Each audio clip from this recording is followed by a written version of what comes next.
मनुभव में मपते सोखे मन वचम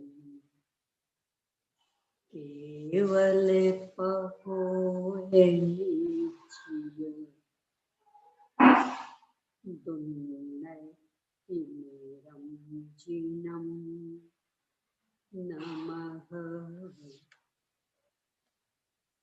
बारहे अंग गिच्छा बियलिए मले मुदन से नो किलया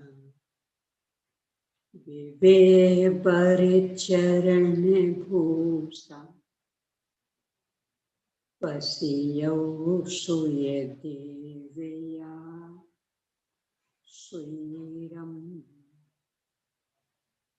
सयल गण पाओ में रविनो विविहिति वीरा या विनी संगा नीराया विकुराय गण हर देवा पशु यंतो मऊधर सीनो परवाई गयो दान वर सीहो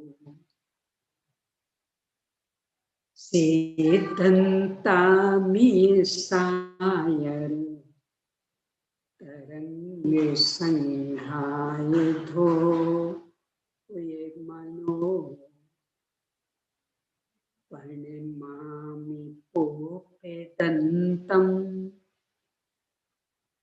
दुकेयंतम दुन्नयंद्रिया रे रवि भग शिव मग कंठ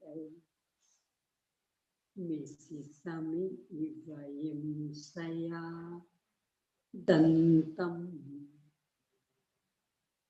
पणमय कये भूये बलिम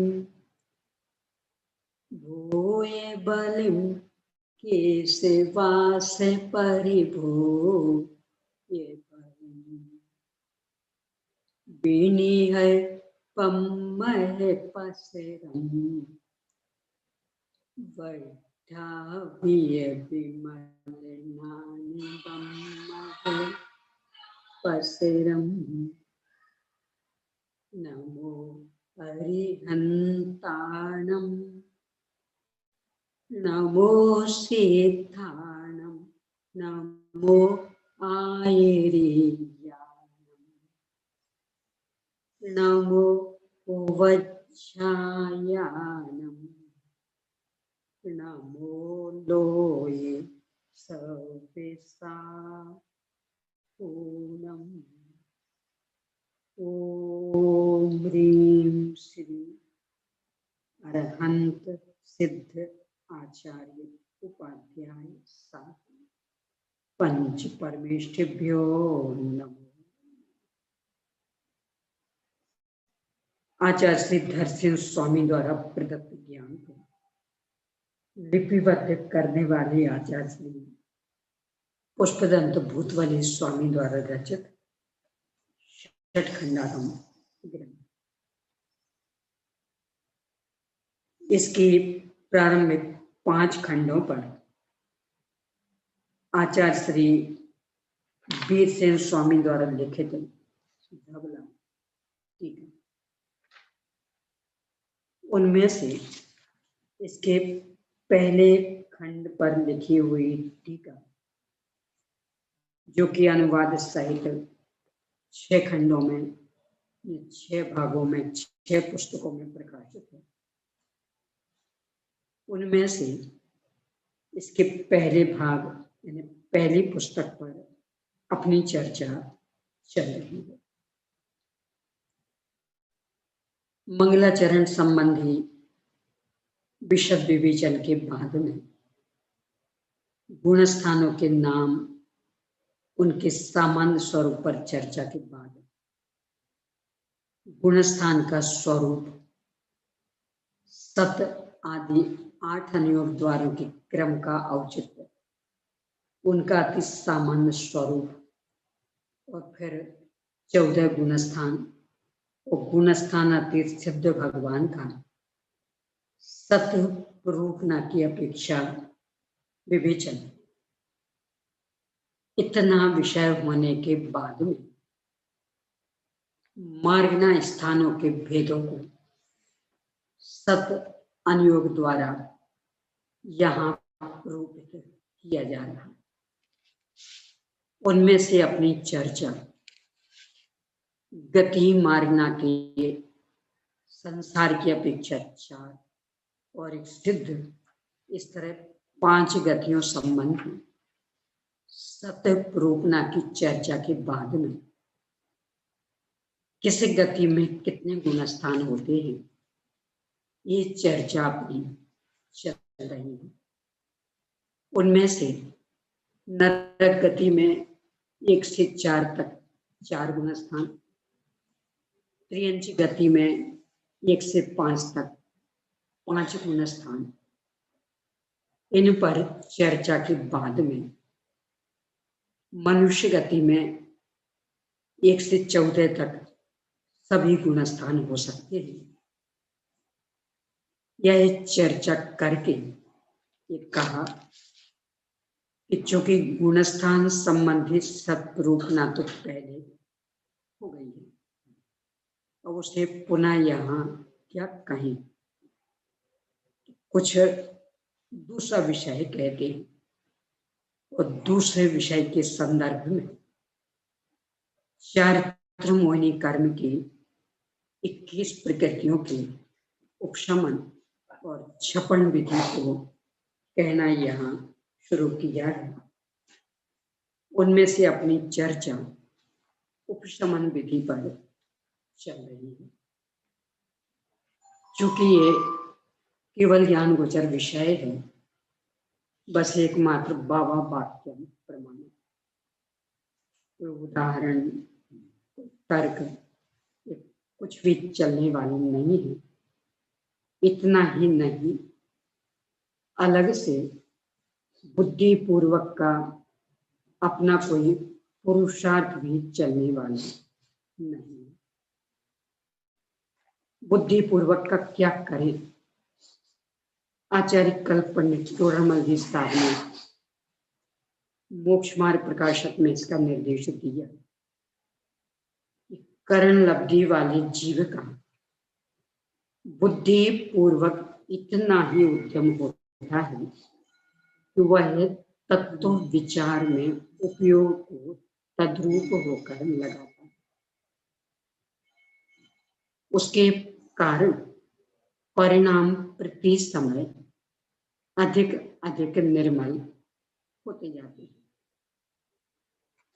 तत्वोपदेश का विचार निर्मल होते जाने से थोड़े ही काल में इसे तत्व श्रद्धानुरूप सम्यक्त तो होता है। चर्चा जो कि यहाँ सम्यक्त की थी, सम्यक्त वाली बात थी, इसे ही अपन चारित्र में भी लगा सकते हैं। अपूर्व करण 8वां गुणस्थान, ये भी करण वाला ही है। अनवृत्ति करण 9वां गुणस्थान, ये भी करण वाला ही है।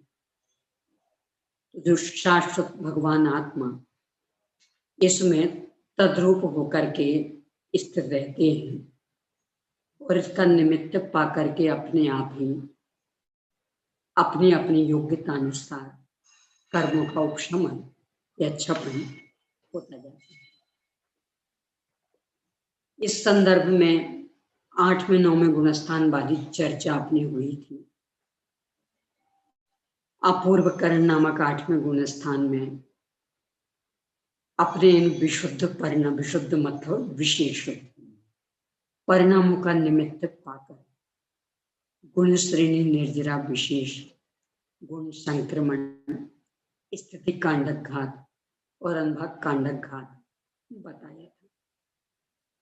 फिर अनिवृत्तिकरण में भी इन्हीं 4 आवश्यकों के साथ ही स्थिति बंधापसरण और विशेष, उसमें ही कुछ काल बाद अंतःकरण हुआ, जिसमें स्थिति और उनके साथी परमाणु आदि कुछ अपकर्षित होकर के पहले उदय में आके खिर जाते हैं और कुछ उत्कर्षित होकर के आगे बढ़ जाते हैं, जो बाद में उदय आएंगे। बीच में कुछ काल खाली हो जाता है, बस उस स्थिति को लेकर के कर्म प्रकृतियों का उपशमन हो जाता है। यहां तक कल अपन चर्चा कर चुके। अब इससे आगे उपशम किसे कहते हैं, इस पर अपनी आज चर्चा पेज नंबर 213 पर नीचे शंका। यानी इस प्रकरण में एक खास ध्यान में रखने योग्य, यद्यपि कर्णानुयुक्ति भाषा में कहते हैं ऐसा किया ऐसा किया ऐसा किया, अब ऐसा करेगा, पर वास्तविकता है कि सब हुआ हुआ हुआ, करना धरना कुछ नहीं है। एकमात्र अपने शाश्वत स्वभाव में परिणाम एकाग्र होते हैं और उसके फल में ये सब स्थितियां बन जाती हैं। उपशम की परिभाषा यहाँ दे रहे हैं पेज नंबर 213 पर। लाइटिंग बंद कर,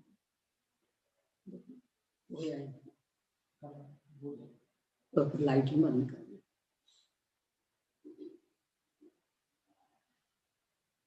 उदय, उदीर्ण, उत्कर्षण, अपकर्षण, पर प्रकृति संक्रमण, स्थिति कांडक घात और अनुभाग कांडक घात के बिना ही कर्मों के सत्ता में रहने को उपशम कहते हैं। ये उपशम की परिभाषा, यानी जो जिस स्थिति में है बिल्कुल वैसे के वैसे रह गए, ना उनका उदय आ रहा, ना उदीर्ण। उदीर्ण मतलब समय के पहले और तीव्रता से उदय आना। उत्कर्षण, स्थिति अनुभाग बढ़ जाना। अपकर्षण, स्थिति अनुभाग घट जाना।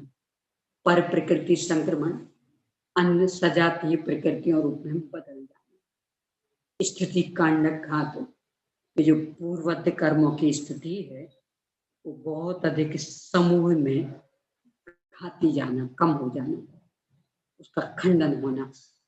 अनुभाग कांडक घात, उनकी फल देने की शक्ति बहुत अधिक समूह रूप में घाती जाना, खंडित हो जाना। इन सब के बिना, जहां कर्मों में इन सब में से कुछ भी ना हो, बस वे ऐसे कैसे पड़े रहे, सत्ता में विद्यमान रहे, उसका नाम है उपशम। यहाँ अंतःकरण तक आ गए थे और अंतःकरण के अंतर मुहूर्त में नपुंसक वेद का उपशम हो गया था। अब इससे आगे तदनंतर एक मुहूर्त जाकर नपुंसक वेद की उपशम विधि से ही स्त्री वेद का उपशम करता है। ये भी एक ध्यान में रखने योग्य विषय। 7वें गुणस्थान से लेकर 7वें गुणस्थान के 7 विषय भाग, जहां से श्रेणी आरोहण की प्रक्रिया शुरू हुई, वहां से लेकर 12वें गुणस्थान तक का संपूर्ण काल भी अंत में, और हर गुणस्थान का अलग अलग काल भी अंतर में, चूंकि अंतर मुहूर्त असंख्य प्रकार, एक आवली में एक समय अधिक, यहां से अंतर मुहूर्त प्रारंभ हो जाता है और 48 मिनट में 2 समय कम, यहाँ तक अंतर मुहूर्त चलता। तो चूंकि अंतर मुहूर्त के असंख्य भेद होते हैं, इसलिए उत्कृष्ट मध्यम जघन्य भेद चलते रहते हैं। तो अलग अलग भी अंतर मुहूर्त काल और सब मिलकर भी अंतर मुहूर्त काल। पहले नपुंसक वेद का उपशम हुआ, अब इसके बाद स्त्री वेद का। फिर एक अंतर मुहूर्त जाकर उसी विधि से पुरुष वेद के एक समय कम 2 अवधि मात्र नवक समय प्रबंधों को छोड़कर बाकी के समय एक समय कम 2 अवधि मात्र, इनमें भी असंख्य समय। तो इस समय को छोड़कर इसमें जो नवक समय प्रबंध, यानी पुरुष वेद का बंध यहाँ तक चलता रहेगा। तो जो यहाँ तक चल रहा है नया, उस नए में से इतना कम कर लेना और शेष, और प्राचीन सत्ता में स्थित कर्म के साथ 6 लोकशाय का उपशम करना। पहले के जो पुरुष वेद संबंधी कर्म निषेध वेद बोली गया यहाँ हुआ है। हाँ, पुरुष वेद और 6 लोकशाय, इन्हें कहा। तो पहले 6 लोकशाय का उपशम हुआ, अब इसके बाद में फिर पुरुष वेद। इसके आगे एक समय कम 2 आवली काल बिताता है, क्योंकि वहां एक समय कम 2 आवली शेष रहा था, वो बिताकर पुरुष वेद के नवक समय प्रबंध का उपशम करता है। पहले की सत्ता तो पहले ही खत्म हो गई थी, तो नए बंध रहे थे, उनका भी उपशम यहाँ हो गया। इस तरह से 9 लोकशाएं समाप्त। इसकी स्थिति को कहते हैं अवेद भाग, यानी अवेद। जहां तक वेद थे वहां तक का नाम सवेद भाग, और जहां ये पुरुष वेद भी दबा, वहां से अब अवेद भाग चालू हो गए।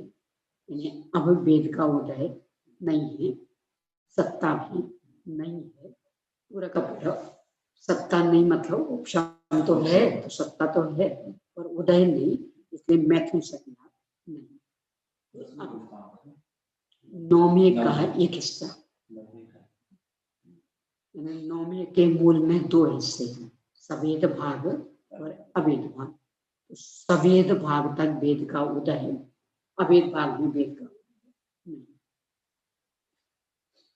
इसके पश्चात प्रत्येक समय में असंख्यात गुणी श्रेणी के द्वारा संजुलन क्रोध के एक समय कम 2 आवली मात्र नवक समय प्रबंध को छोड़कर पहले के सत्ता में स्थित कर्मों के साथ अप्रत्याख्यान और प्रत्याख्यान क्रोधों का एक अंतर मुहूर्त में एक के साथ ही उपशम करता है।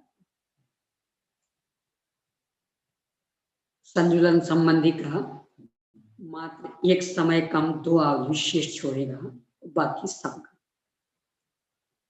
इसके पश्चात एक समय कम 2 आवली में क्रोध संजुलन के नवक समय प्रबंध का उपशम करता है। नहीं बन रहे थे वो, इस तरह से अब क्रोध भी दब गया। तत्पश्चात प्रति समय असंख्यात गुण श्रेणी के द्वारा संजुलन मान के एक समय कम 2 आवली मात्र नवक समय प्रबंध को छोड़कर प्राचीन सत्ता में स्थित कर्मों के साथ अप्रत्याख्यान प्रत्याख्यान मान का एक अंतर मुहूर्त में उपशम करता है। प्रक्रिया वही रहेगी, नवक समय प्रबंध इतना काल छोड़ के बाकी सबका उपशम होता जाएगा। इसके पश्चात एक समय कम 2 आवली मात्र काल में संजुलन मान के नवक समय प्रबद्ध का उपशम करता है। इस तरह से मान भी दब गया, इन दोनों कषाएं दब गई, क्रोध भी दब गया, मान भी। तदनंतर प्रति समय असंख्यात गुणित श्रेणी रूप से उपशम करता हुआ माया संतुलन के नवक समय प्रबद्ध को छोड़कर प्राचीन सत्ता में स्थित कर्मों के साथ अप्रत्यख्यान प्रत्यख्यान माया का अंतर्मूर्त में उपशम करता है। क्रिया वही एक सी ही चल रही है, यानी पहले इतने काल वाला नवक समय प्रबद्ध छोड़ेगा तो बाद में वे भी दब जाएंगे। तत्पश्चात एक समय कम 2 आवली मात्र काल में माया संतुलन के नवक समय प्रबद्ध का उपशम करता है। तत्पश्चात प्रत्येक समय में असंख्यात गुण श्रेणी रूप से कर्म प्रदेशों का उपशम करता हुआ लोभ वेदक के तीसरे त्रिभाग में सूक्ष्म कृष्टि को करता हुआ, यानी अब ये 10वें गुण स्थान की ओर बढ़ रहा है। तो अभी तक बादर सांप्राय था, क्रोध मान माया दब गए, अब बचा के रस लोभ। लोभ की बादर स्थिति को पहले सूक्ष्म करता।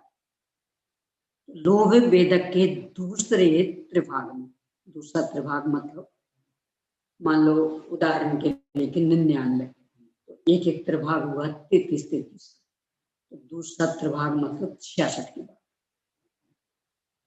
पहला 33, दूसरा 33, हाँ, तीसरा 33, 66 93, तो 2 त्रिभाग मतलब 66 में करने की बात। दूसरे त्रिभाग में सूक्ष्म कृष्टि को करता हुआ संजुलन लोभ के नवक समय प्रबद्ध को छोड़कर प्राचीन सत्ता में स्थित कर्मों के साथ प्रत्यख्यान अप्रत्यख्यान इन दोनों लोभों का एक अंतर्मुहूर्त में उपशम करता है। क्योंकि एक साथ ही, इसलिए यहाँ क्रम बदल गया है और उसका कोई महत्व नहीं है, एक साथ ही उपशम हो रहा है। बाकी में पहले अप्रत्यख्यान फिर प्रत्यख्यान कह रहे थे। प्रश्न है गुण श्रेणी निर्जरा और असंख्यात है, गुण निर्जरा में क्या अंतर है? ठीक है, ये पहले पूरा कर लें क्योंकि इसमें कुछ समझाने को है नहीं, पढ़।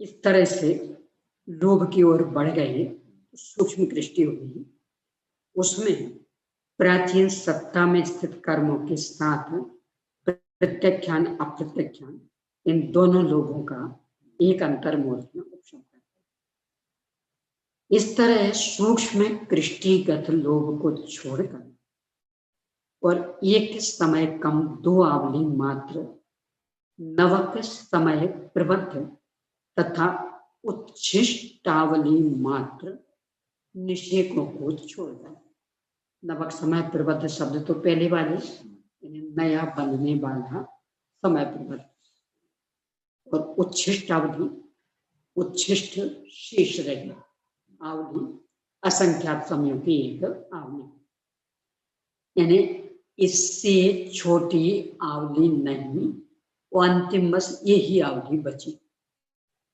ये काल पूरा हुआ 10वें में आ जाए। उच्छिष्ट अवधि मात्र निषेकों को छोड़कर शेष स्पर्धक वर्गनाओं का समूह स्पर्धक संपूर्ण बादर लोभ अनिवृत्तिकरण के चरम समय में उपशांत हो जाते, बादर लोग भी गए, अब रहा अकेला सूक्ष्म। इस प्रकार नपुंसक वेद से लेकर जब तक बादर संजुलन लोभ रहता है तब तक अनिवृत्तिकरण गुणस्थान वाला जीव इन्हें पूर्वोक्त प्रकृतियों का उपशम करने वाला होता है। इसके अनंतर समय में जो सूक्ष्म कृष्टिगत लोभ का अनुभव करता है और जिसने अनिवृत्ति इस संज्ञा को नष्ट कर दिया है, ऐसा जीव सूक्ष्म सांप्राय गुणस्थान वर्ती हो गया। 9वें का व्यय हो गया, 10वें में आ गया। तदनंतर वह अपने काल के चरम समय में, सामान्य से अंतर्मुहूर्त काल इसका, उसका अंतिम समय, चरम समय में सूक्ष्म कृष्टिगत संपूर्ण लोभ संजुलन का उपशम करके उपशांत कषाय वीतराग छदमस्त होता है, यानी 11वें गुणस्थान में पहुंच गए। यह मोहिनी की उपशमन विधि है। इस तरह से मोहिनी कर्म का उपशम होता है। विशेषार्थ लब्धि सार आदि ग्रंथों में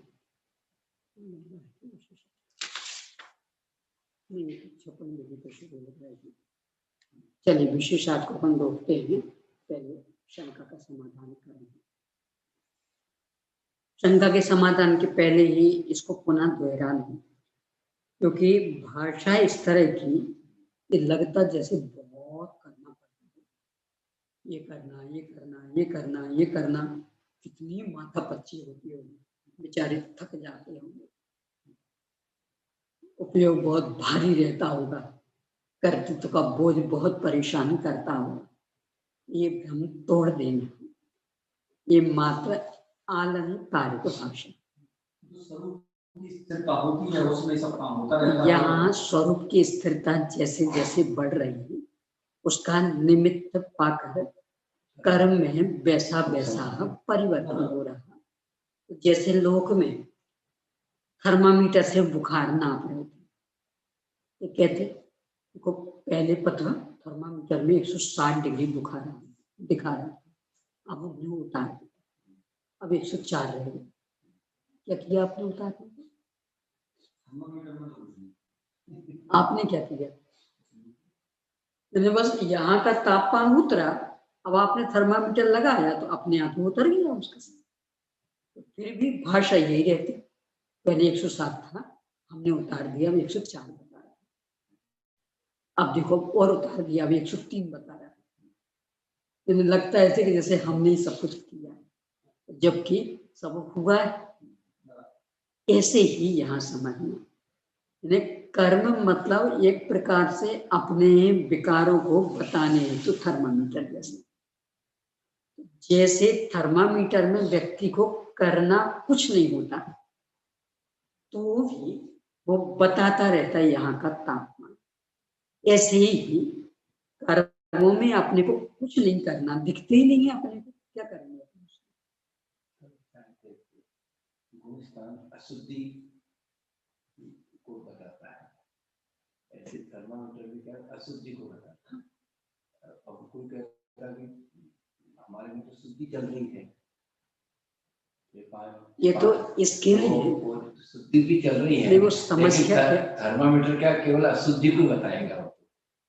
कितना बुखार उतरा ये नहीं बताएगा वो, उसका पारद चढ़ेगा, कितना चढ़ा, बुखार कितना है ये बताएगा। अब आप लगाइए कि कितना उतर गया। ऐसे ही प्रत्येक गुणस्थान में चलती तो है एक साथ 3 चीजें, शुद्धता, अशुद्धता और तदनुकूल शरीर आदि का परिणाम। परंतु गुणस्थान का जो भेद बनता है वह ना तो शरीर आदि के परिणाम से, ना शुद्धता से, मात्र अशुद्धता। अपन पहले शुरू में चर्चा बहुत कर चुके, अशुद्धता से गुणस्थान का भेद, ना शाश्वत शुद्धता से और ना प्रकट शुद्धता से। ज्ञान से भी नहीं बनता। 13वें में जैसा केवल ज्ञान, 14वें में भी वैसे ही, सिद्ध भगवान के भी वैसे ही। और फिर भी एक 13वां गुण स्थान, एक 14वां गुण स्थान, ये गुण स्थान लगती है तो ज्ञानी सब किसके बना? फिर जो वो वहां अशुद्धि चीज, ये बहुत अच्छे से उपयोग में बिठा लेना चाहिए। तो ये नहीं बिठाएंगे तो समय सार का अर्थ भी समझ में नहीं है। कल की जो चर्चा थी सब लास्ट में प्रदीप जी ने बहुत बढ़िया अशुद्धता से ही गुणस्थान रखते हैं। और गुणस्थान पर मूल जो विषय इस तरह से स्पष्ट होना चाहिए। चीजें तो 3 चल रही है, थर्मामीटर का उदाहरण दिया। हाँ, तो चीजें तो एक साथ 3 चल रही, पर जो गुणस्थान बनेंगे वो अशुद्धता से, वो शुद्धता से नहीं बनेंगे। जबकि अतीन्द्रिय आनंद शुद्धता का, पर गुणस्थान बनेंगे अशुद्धता से। और इसीलिए समय सार में उन गुणस्थानों को बंद का कारण लेकर, और अपन ये बिंदु भूल जाते लगता है सम्यक, तो वो बंद का कारण, संयम वो बंद का कारण, यथाख्या संयम वो बंद का कारण। वे ये कह रहे कि गुणस्थान बंद का कारण, और गुणस्थान तो अशुद्धता से बंद है, तो वो अशुद्धता बंद की कारण। शुद्धता गुणस्थान में होती है, पर शुद्धता से गुणस्थान बनते नहीं। जो 14 गुणस्थान का भेद पड़ेगा वह है अशुद्धता से, शुद्धता से। ये हमेशा ध्यान में रखना चाहिए। तो प्रदीप जी ने भी ये वाला नहीं दिया था।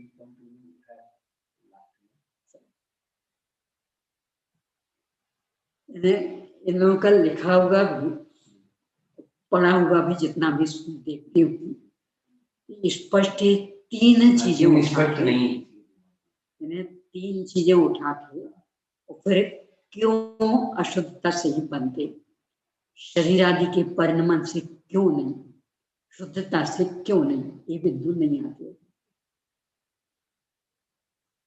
तो जबकि आना चाहिए। और तभी वो समय सार की 110वीं गाथा का अर्थ समझते हैं कि मिथ्या दृष्टि से लेकर सहयोग केवली पर्यंत के गुणस्थान बंद करें तो करें, आत्मा तो बंद करने वाली।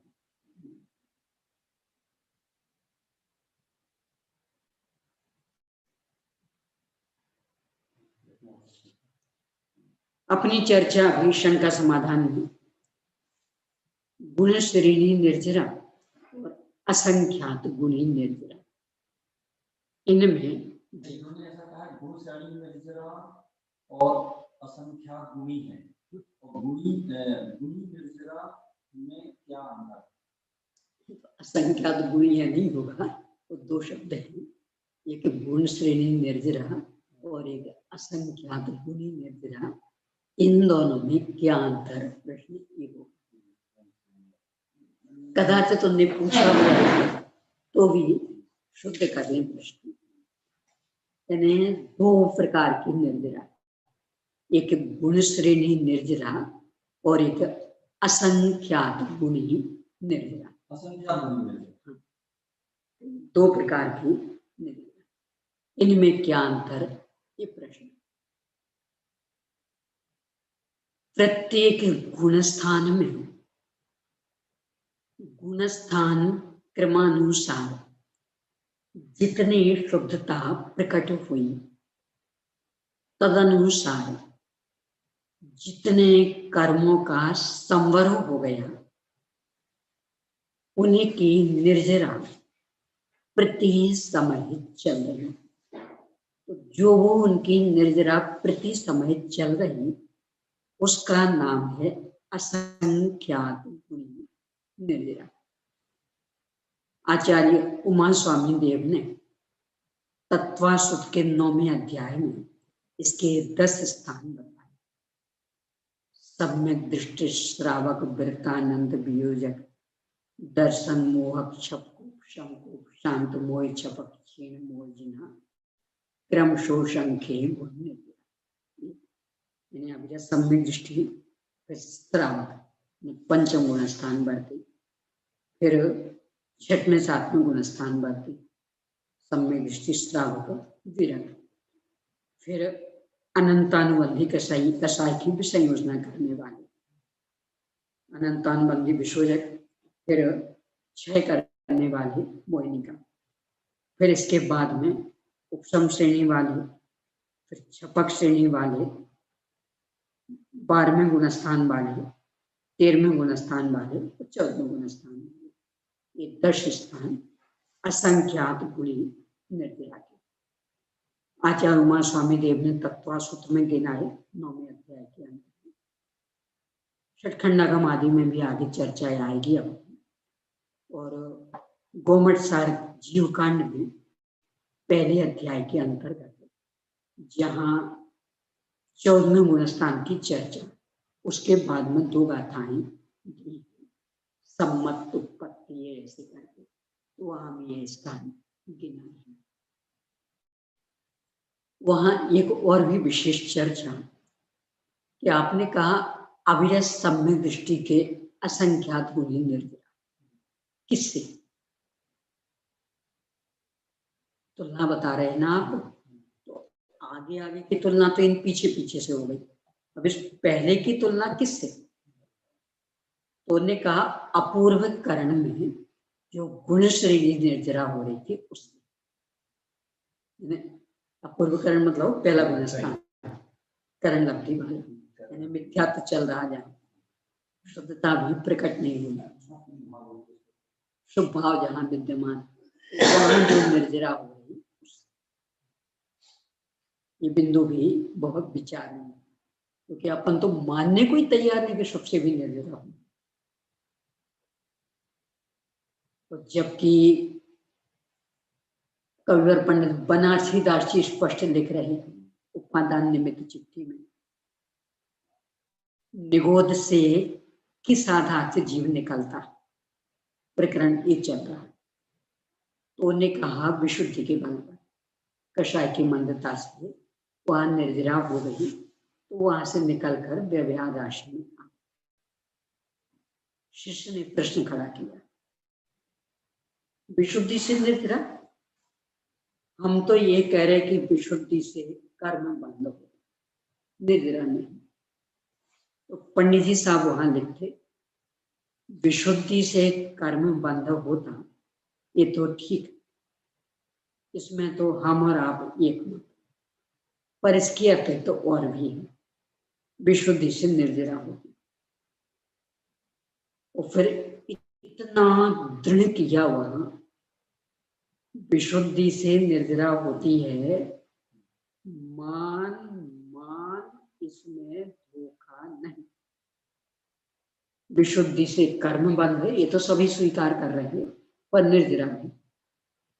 और फिर लिखते मानी तो साहस, तो उनके शब्द में उपादान में चिट्ठी में मानी तो साहस, तो नहीं मानी तो तेरी भवितव्यता, क्या कर सकते, ये हम तो बता ही सकते, नहीं मानना तो मत मान, तेरी भवितव्यता, यानी इतना वजन नहीं किया।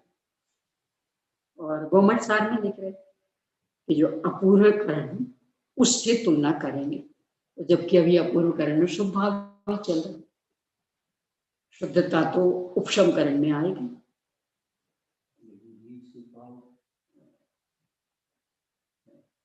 जाति के हैं कि ये विकल्प वाले विकल्प वाले स्वभाव में भी तो अंतर है। इसके लिए एक बार पहले भी अपन चर्चा की प्रकरण पूरा पढ़ना पड़ेगा। यहाँ गोमठ साहिब कर्म का विवेचन,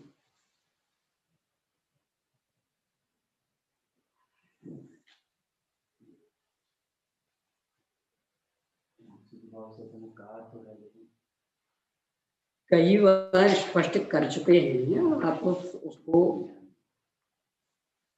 हृदयंगम नहीं कर रहे तो क्या किया जाए।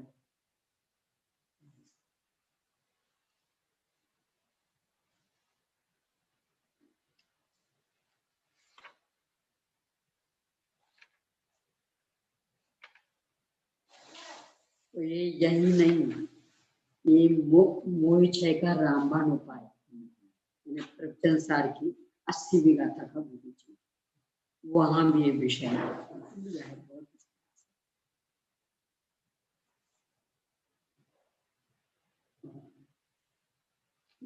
पुरानी वाली प्रति में 32 पेज।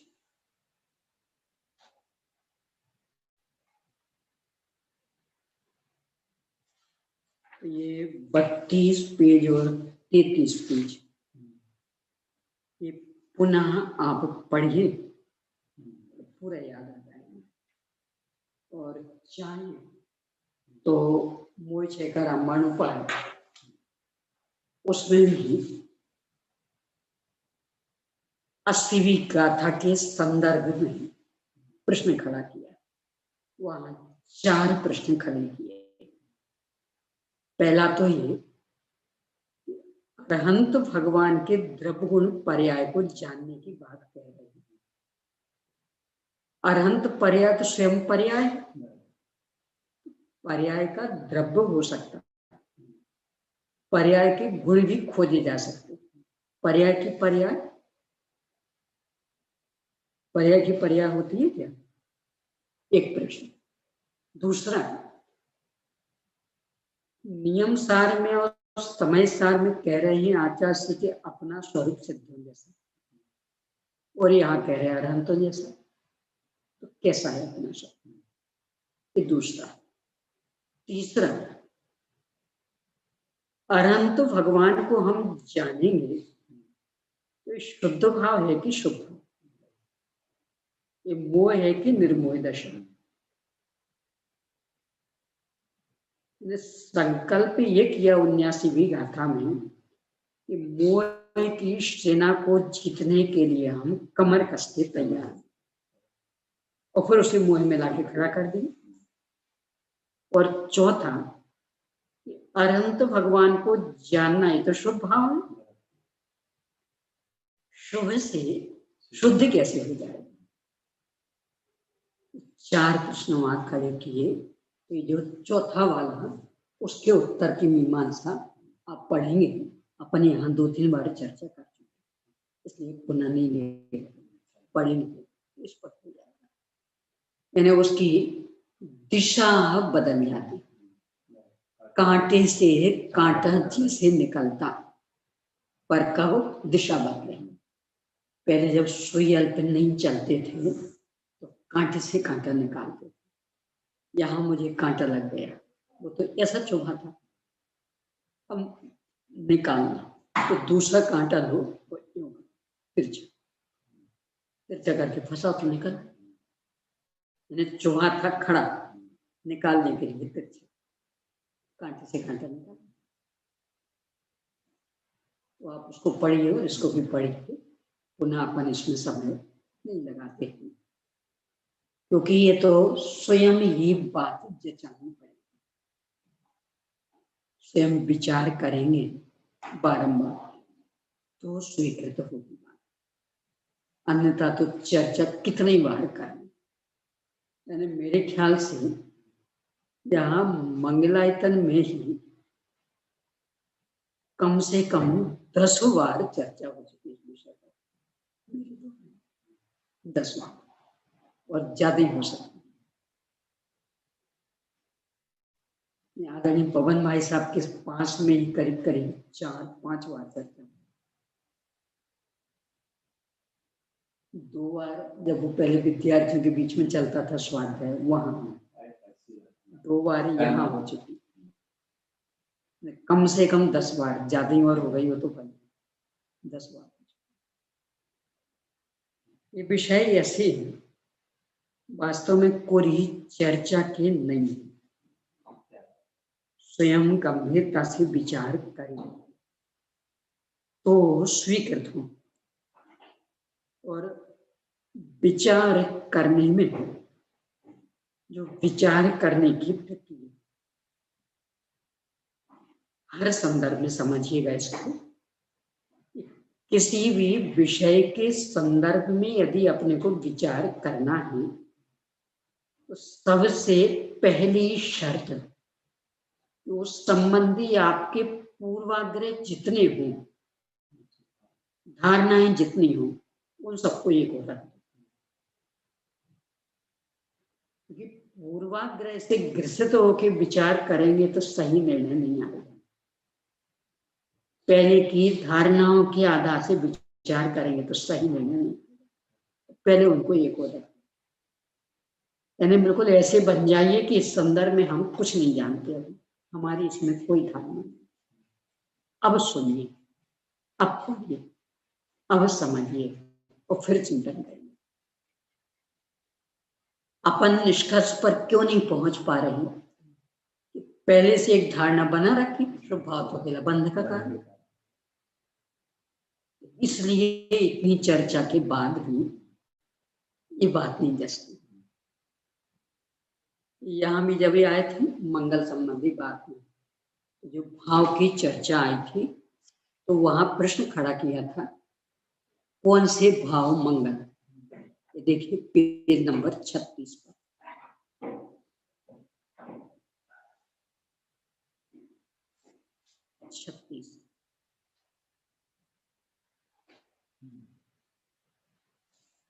किन मंगलम, किससे मंगल होता है? औदैहिक आदि भाव। उस समय चर्चा अपन ने की थी, औदिक का नाम क्यों दिया? क्योंकि यदि औक्षमिक आदि लिखा होता ना, तो नियम से अपन औदैहिक को निकाल देते। औक्षमिक, क्षायोक्षमिक, क्षाय, इन भावों से मंगल होता है। और आचार्य को औदिक भाव भी स्वीकृत, इसलिए उन्होंने उसका स्पेशल नाम दिया। क्यों? समस्या इसमें नहीं है, औदिक भाव में समस्या। औक्षमिक आदि को तो सब स्वीकार कर लेते हैं। जब ये प्रकरण अपन ले रहे थे तब चर्चा की।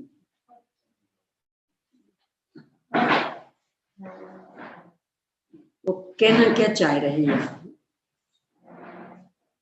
कि वास्तव में यदि निर्णय करना चाहते हैं तो भले बाद में उन पक्षों को स्वीकार कर लेना, पर एक बार तो उनको एक और रख लो, अब विचार करो तो निर्णय हो पाएगा। वो जो अपने यहाँ वो आता ना, चींटी का अथवा मक्खी का, नाक में रख ली, वो गंदगी की गोली। वो मधुमक्खी ले गई थी दूसरी मधुमक्खी को फूलों के बाग में, पूछा कैसा लग रहा? हमें तो वैसे ही लग रहा। तो गोबर पर बैठी थी, ये गुलाब के फूल तो वैसे ही लग रहा है कि हाँ, हमें तो कोई अंतर नहीं पड़ रहा। तो कुछ ना कुछ गड़बड़। तो उसने उसकी नाक में देखा तो वो गोबर की गोली, ये निकाल, नहीं नहीं ये तो नहीं निकालूंगी, इसके बिना नहीं रह पाऊंगी, फेंक नहीं रही हूँ। और एक बार उसको निकाल के रख और फिर सूंघ, और फिर यदि कोई अंतर नहीं लगे अथवा उससे बुरा लगे तो ले लेना, डाल ले। जैसे ही उसने वो गोबर की गोली निकाली और फिर गुलाब की गंध सूंघी, क्या हुआ होगा? अब कहना पड़ेगा कुछ, अपनी भी बस ये स्थिति। यानी जिन जिन पूर्वाग्रहों से ग्रसित, वो पूरे सुरक्षित रख करके फिर सुनते हैं। और यही कारण जब जब ये विषय आता ना, पता क्या आक्षेप निकलता मिलता, ये कषाय की मंदता को मोक्ष का कारण मानते, शुभ भाव से मोक्ष होना मानते। ये आप लगे तो ये 20 बार लग चुका, अच्छे बड़े बड़े विद्वानों द्वारा। देखो देखो देखो, आपने सुना नहीं सुना? औदिक भाव उससे निर्जरा, यानी कि शुभ भाव से निर्जरा, यानी शुभ भाव से मोक्ष हुआ। पूर्वाग्रह से ग्रसित होकर सुनने का परिणाम बस ये है। मैं तो बहुत अधिक भक्त हूँ, इसलिए जब भी आता लगता बस करो, आपको समझना तो है कि मात्र आरोप प्रत्यारोप में फंसना, तो आप स्वयं पढ़ो, चर्चा करने का कोई लाभ नहीं। इतनी अधिक बात फैला, देखो देखो ये शुभ भाव से निर्जरा मान, शुभ भाव से मोक्ष हो जाए, शुभ भाव से मोक्ष मार्ग हो जाएगा, ये मानने वाले, ये वीरचंद स्वामी भी मानने वाले हों, जयचंद स्वामी भी मानने वाले हों, अमृतचंद स्वामी भी, जो 80 भी गाथा तो गाथा की टीका तो उन्होंने लिखी।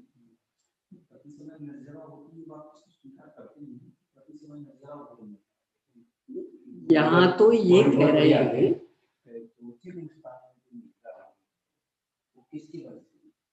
किससे तुलना, ऐसा नहीं, देखिए ऐसा नहीं, मैंने कहा आप लंबे, फिर आपसे कम लंबे ये, इनकी तुलना तो आपसे हो गई, ये बात तो स्पष्ट हो गई। अब ये प्रश्न खड़ा हुआ ना कि आप किससे लंबे, वो कोई अलग हमें खड़ा करना पड़ेगा ना, यानी आपसे इनकी तुलना तो इतनी स्पष्ट हो गया कि आपकी अपेक्षा ही ठीक नहीं, पर आप जो लंबे तो किससे, तो कोई बगल में खड़ा करना पड़ेगा। ऐसा वहां प्रश्न खड़ा किया कि चौथे से पांचवें में अधिक, पांचवें से छठवें में अधिक, ये तो बात स्पष्ट, पर चौथे से, तो चौथे में किससे, चौथे में जो निर्जरा हो रही वो किससे, किसकी असंख्यात गुण, चौथे से पांचवें में असंख्यात गुण, ये तो स्पष्ट हो गया, पांचवें से छठवें में ये भी स्पष्ट हो गया, ऐसे बिल्कुल 14वें गुण स्थान तक, पर चौथे से शुरू हुई ना, तो किससे, और नहीं, अपन जैसे मान लो अपन सीढ़ी चढ़ रहे हैं, कहा साहब ये पहली सीढ़ी, पहली किसकी, इसका मतलब ये जमीन, जमीन की अपेक्षा ही पहली, ये दूसरी, तो जमीन ही ना हो तो ऐसा वहां प्रश्न खड़ा किया कि चौथे से तो क्रमशः अधिक अधिक निर्जरा के 10 स्थान, पर जो आपने चौथे को शुरू किया वो किससे, तो वे कहते अपूर्व करण परिणाम में जो निर्जरा हुए उससे, अपूर्व करण 8वां गुण स्थान नहीं, उससे, तो वहां शुद्धोपयोग तो है नहीं, शुद्धता तो है नहीं, तो क्या है फिर, उससे निर्जरा हो रही गुण श्रेणी, तो ये अपने गले नहीं उतरती बात, और यही उपादान में चिट्ठी में लिखा, भोग स्वीकार नहीं होगा, क्यों, बस वो पूर्वाग्रह, और जो कहे तो उसके ऊपर ही आरोप प्रत्यारोप, इसका मतलब शुभ से धर्म मानते, शुभ से मोक्ष होना मानते।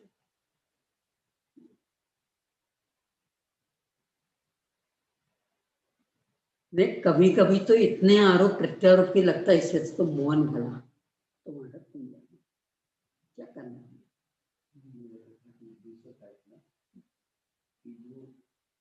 शुद्ध भाव से, शुद्ध भाव से जो शुद्धता हो रही है,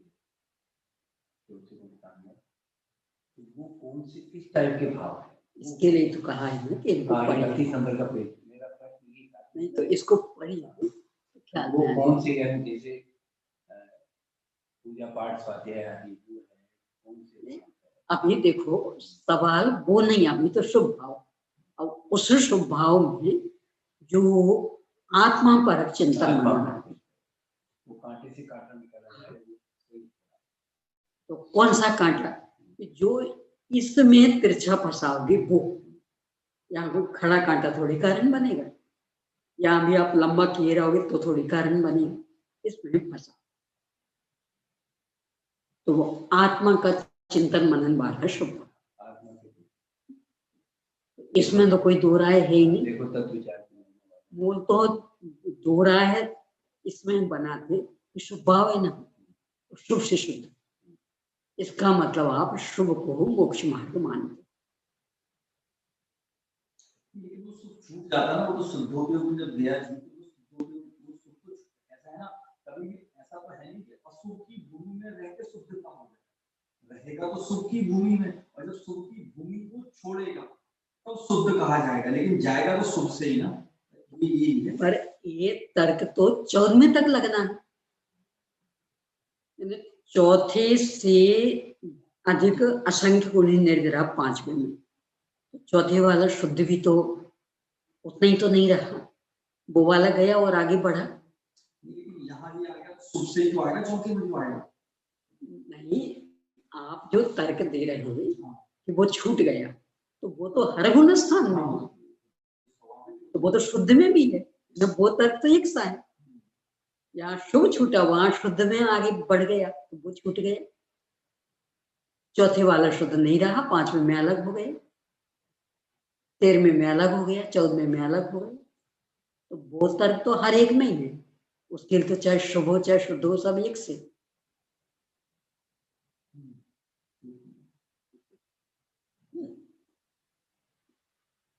तो ये जो 10 स्थान है ये कहलाते असंख्यात गुणी निर्जरा वाले 10 स्थान गुण स्थान के अनुसार। अब इनमें ही जो खास करके ये श्रेणी वाले गुण स्थान, अपूर्वकरण वाले, अथवा वैसे भी अपूर्वकरण परिणाम, एक दिन अपन ने देखे थे, अतः प्रवृत्तिकरण और अपूर्वकरण मोक्ष जाने की स्थिति तक कम से कम 10 बार हो जाती, याद आ रहा हो तो 10 बार हो जाते। तो जब जब अपूर्व करना होगा तो वहां गुणाकार क्रम से श्रेणीबद्ध अनुपात में निर्जरा अधिक होगी। श्रेणीबद्ध सीढ़ियां जो बनाई जाती उनमें लंबाई एक जैसी रखनी है, मान लो अभी 6 इंच की लगभग चल रही, तो हर एक में आपको 6 इंच की रखनी पड़ेगी। यदि किसी में भी 4 इंच की रख दी तो नियम से वहां गिरेगा व्यक्ति। क्यों? जो सीढ़ी चढ़ता ना तो पैरों को एक वो आदत लग जाती, तो मान लो वो 6 इंच उठा रहा तो वो बराबर वो 6 इंच पैर उठते रहेंगे, और वहां तो 4 इंच है, तो जो 6 इंच पर उसे आधार मिलना था वो नहीं मिलेगा, गिर जाएगा। अथवा यदि 7 इंच कर दिया अगली, वहां भी गिरेगा। क्यों? उसके पैर को तो 6 इंच की आदत लग गई, और वहां तो आधार मिला नहीं, तो वो फिसलेगा, उल्टा गिरेगा। यानी सीढ़ियों में ऊंचाई में एक जैसा माप रखना पड़ता है। ऐसे ही यहाँ श्रेणी के अनुसार में एक स्थान पर और गुणाकार क्रम, गुणाकार जैसे उदाहरण लें अपन कि मान लो दुगना दुगना 2 4 8 16, इस तरह से वहां तो सब असंख्य का चक्कर, उदाहरण अपन ने लिया दुगना दुगना, इस तरह से यानी गुणाकार क्रम में और श्रेणी यानी सीढ़ियों के समान समानता वाली संतुलित, इस तरह की निर्जरा ये अपूर्वकरण परिणामों से होती।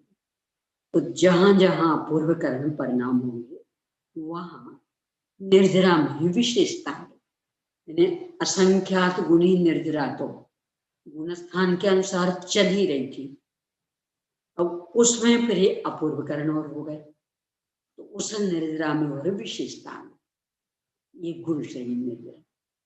जो गुण श्रेणी निर्जरा होगी वह अपूर्वकरण की स्थिति वाली उन परिणामों से उससे असंख्य गुणी निर्जरा में और विशेषता आ जाएगी, अधिकता आ जाएगी। और जब ये अपूर्वकरण परिणाम नहीं होंगे तो वो गुण श्रेणी निर्जरा हर गुण स्थान के अनुसार निरंतर चलेगी। एक गुण श्रेणी निर्जरा कभी कभी यानी मात्र वो अपूर्वकरण में, और असंख्यात गुणी निर्जरा एक गुण स्थान के अनुसार हमेशा निरंतर चलता। इतना। और भी अगला प्रश्न।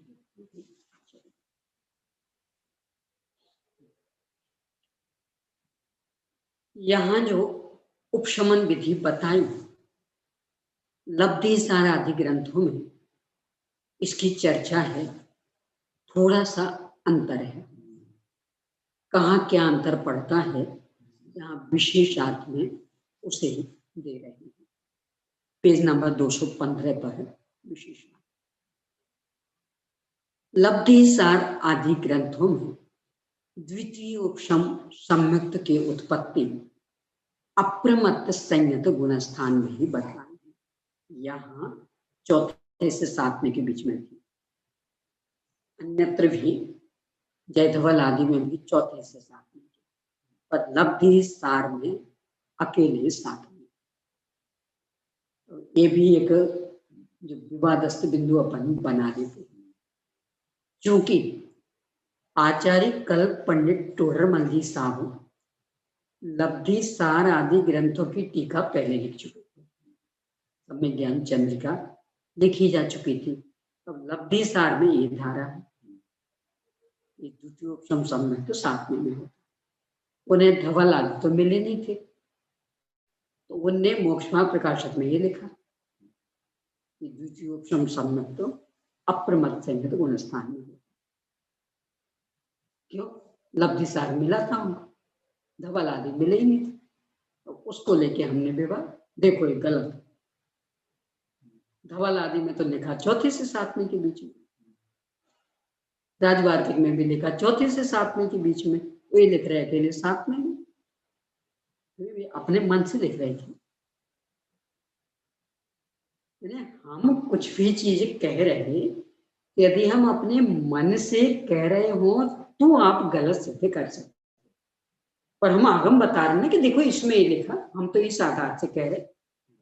यदि गलत होंगे तो ये गलत होंगे, हम क्यों गलत होंगे?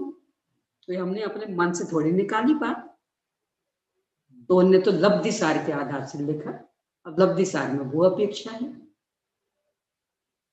तो उन्होंने वो लिखी।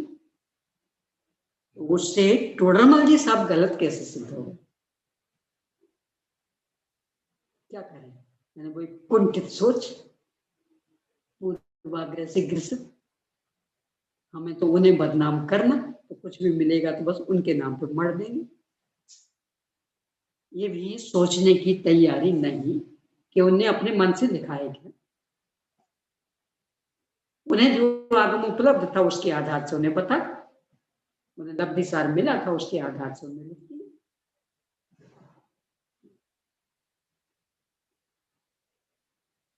किंतु यहाँ पर उपशमन, यहाँ पर मतलब षटखंडागम धवल, उपशमन विधि के कथन में उसकी उत्पत्ति असंयत सम्यक दृष्टि से लेकर अप्रमत्त संयत गुणस्थान तक किसी भी एक गुणस्थान में बतलाई गई है।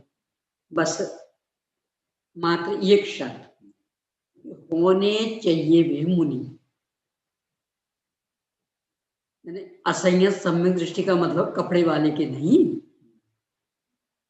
देश संयम का मतलब कपड़े वाले के नहीं, मुनि राज द्रव्य संयमी, और फिर भी चौथे गुणस्थान में, फिर भी पांचवें में उनके हो सकते।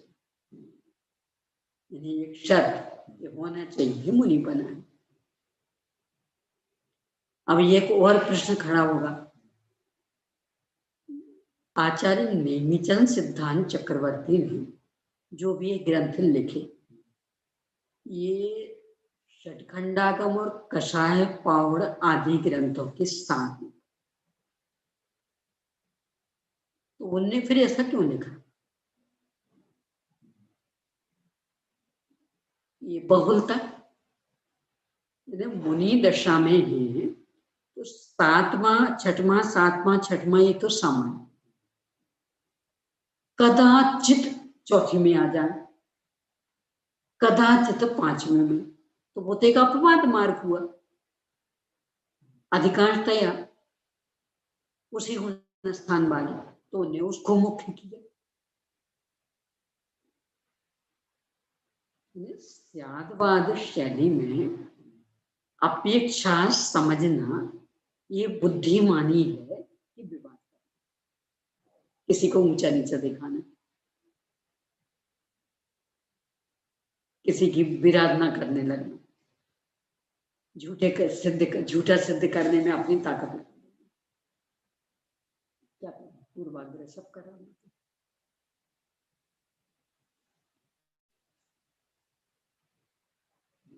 ये जो गुणस्थान विवेचन आदरणीय अन्ना साहब, और मैंने भी इसमें पहले ये वाला ही लिखा था, नाम नहीं लेना चाह रही, बहुत ज्यादा विरोध, बिल्कुल गलत, बिल्कुल गलत, बिल्कुल गलत। मोक्षों प्रकाश में लिखा, लब्धि सार में नहीं, गलत, धवल में, धवल में, धवल में ये है, ये कौन अस्वीकार कर, पर लब्धि सार को अप्रामाणिक कह सकते आप? तो उसके आधार से जिनने लिखा उनको आप गलत लिखा, ये किस आधार से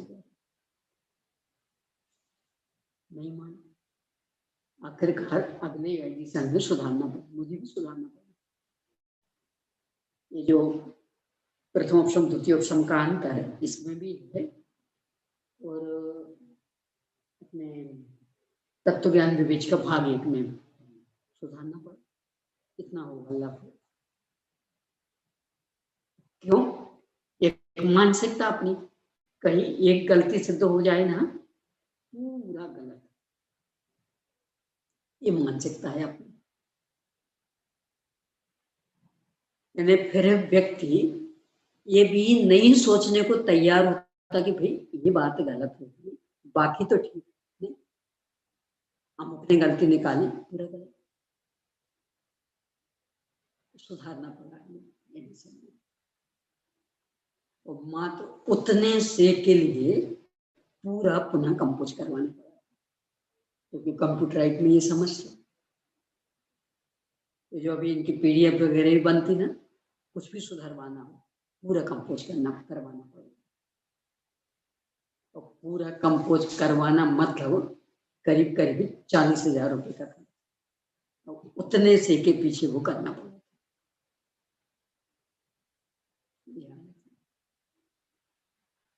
कभी कभी इतना खेद होता कि कितनी दुराग्रह व्यक्ति, मात बस पक्ष,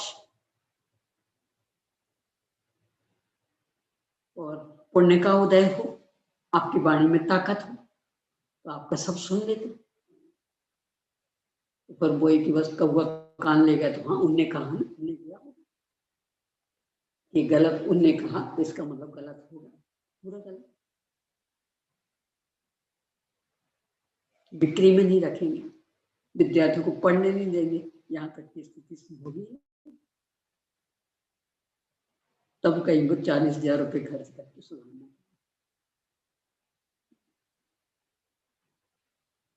नहीं, इतनी कुंठित वृत्ति चलती कुछ का होना। तो विडंबना तो है कि जिनके यहाँ स्यादवाद शैली है, उनके यहाँ, जिनके यहाँ स्यादवाद नहीं, वे तो एकांती हठाग्रही, पर अपने यहाँ तो स्यादवाद शैली है ना, हर कथन की अपेक्षाएं हैं। वही मूल प्रामाणिक आचार्यों की बात, यानी आचार्य नेमिचंद सिद्धांत चक्रवर्ती के कथन के ऊपर उंगली उठाने का मतलब समझते हो? वो प्रामाणिक आचार्य में गिने जाते, उनने लिखा है, उनके आधार से मोक्ष महाप्रकाशक में लिखा गया। तो हम इतने बड़े हो गए कि हम उनकी भी गलती निकालेंगे? कषाय कितनी उग्र हो जाती और क्या क्या काम करा सकती।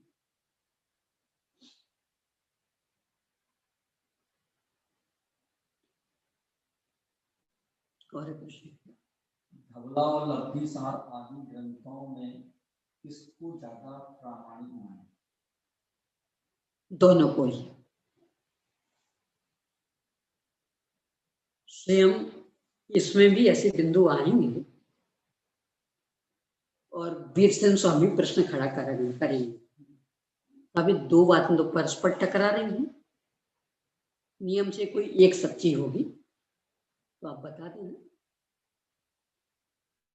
तो कहीं तो भी ऐसे लिखेंगे गोदमो पूछ, गौतम स्वामी से जाके पूछो, हमसे क्या पूछते। कहीं लिखेंगे वर्धमान भंडारिया पूछ, वर्धमान भट्टारक से जाके पूछो, हमसे क्या पूछते। कहीं लिखेंगे यद्यपि ये बात सही है कि दो में से कोई एक कथन ही सत्य होगा, परंतु मुझे एलाचार्य के शिष्य वीरसेन की इस कथन के लिए जवान नहीं खुलती, मेरी जीभ नहीं चलती। क्यों? मैं सर्वज्ञ तो हूं ना, और इसमें तर्क चलना नहीं है, कोई युक्ति चलनी नहीं, क्योंकि दिखते ही नहीं है। तो क्या तर्क चलना, क्या युक्ति चलना है?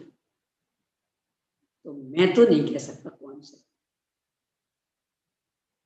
आचार्य ने ये उत्तर दिया, तो यही उत्तर अपना, दोनों प्रामाणिक आचार्य। तो बस ये मान ले कि उनने जो लिखा कि सातवें में होता मतलब बहुलता, क्योंकि अधिकांशतया तो वही गुणस्थान, और जिनने लिखा चौथे से सातवें तक तो कदाचित गिर गए हों, पर बाहर में द्रव्य संयम पूरा सुरक्षित है, तो चौथे से सातवें के बीच में भी हो जाएगा, तो फिर तत्काल श्रेणी का आरोहण कर लेंगे। अपेक्षाएं हैं, अपेक्षा समझ है, सत्य झूठ की भाषा ही उचित नहीं। ऐसे दिग्गज आचार्य के संदर्भ में अपन ही कह रहे कौन सत्य कौन प्रामाणिक, अपनी हैसियत क्या है, किस आधार से प्रश्न खड़ा कर रहे हैं, किनके संदर्भ में। आपके आपके संदर्भ में कदाचित प्रश्न उठे तो फिर भी शोभा देता, दिग्गज आचार्य तो उनके संदर्भ में कि कौन प्रामाणिक, प्रश्न ही नहीं उठना चाहिए स्वप्न में। बस अपेक्षा समझ लें अपन। और चूंकि ये विषय ऐसे कि मतिश्रुति ज्ञान निर्णय नहीं कर सकते, ये तो केवल ज्ञानी गोचर विषय, तो केवल ज्ञानी पर ही छोड़ दें, वे निर्णय देंगे, हम निर्णय नहीं देंगे। और किन्हीं के संदर्भ में भी प्रश्न चिन्ह भी हम नहीं उठाएंगे। वैसे भी देखें तो अप्रयोजनभूत विषय, दिखना तो है नहीं,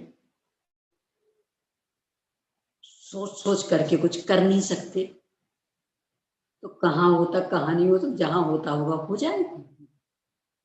आप तो अंतरोन्मुखी वृत्ति बनाइए, आत्मोन्मुखी उपयोग करिए, जहां होगा हो जाएगा। क्योंकि सोच सोच के करने के लिए तो कोई अवसर है नहीं। इतनी ही दृष्टि की व्यापकता चाहिए। कुंठित बुद्धि इन दिग्गज आचार्य पर प्रश्न लगाने वाली बुद्धि कहाँ ले जाएगी अपने को। सुख का वर्णवाद है, संघ का वर्णवाद, इसलिए ऐसे प्रश्न ही खड़े नहीं करना, जो भी जहां है तब प्रमाण। चलिए, धवला में प्रतिपादित इस मत का उल्लेख श्वेतांबर संप्रदाय में प्रचलित कर्म प्रकृति आदि ग्रंथों में देखने में आता है।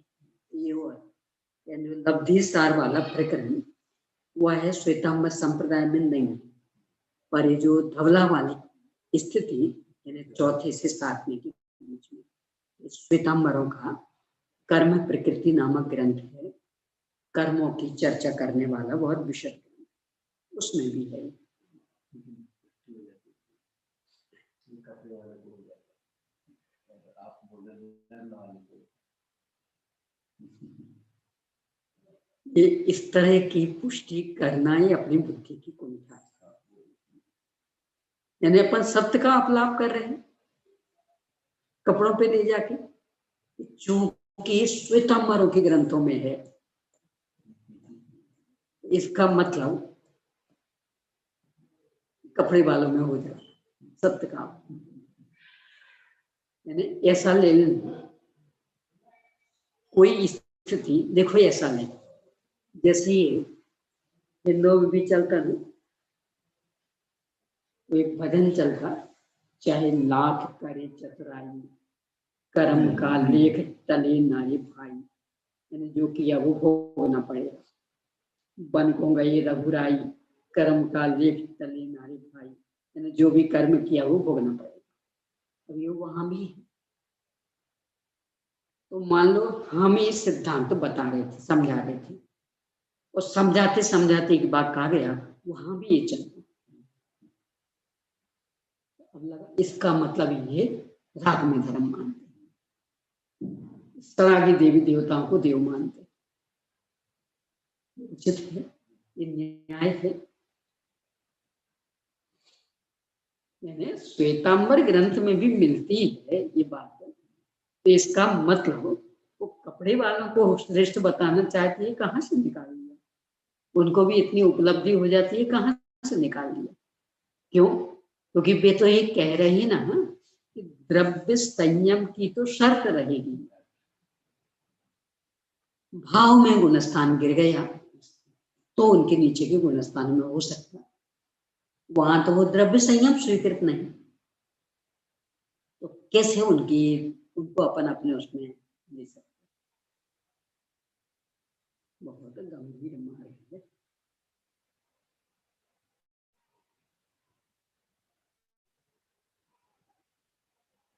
मोक्षमा प्रकाशक के 5वें अध्याय में, 6वें में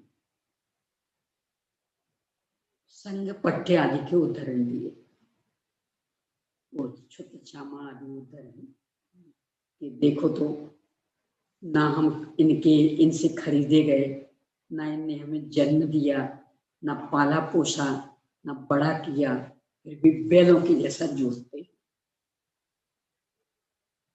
और जहां भी रहते हैं तो बिल्कुल अपने मकान जैसे बचते हैं, और गृहस्थों को अपने नौकरान जैसे उपयोग में लेते, और विद्वानों को तो अरे विचार, इस तरह के श्लोक वहां प्रश्न खड़ा किया। ये सभी तो श्वेतांबरों की ग्रंथ, आप उनके उदाहरण दे रहे।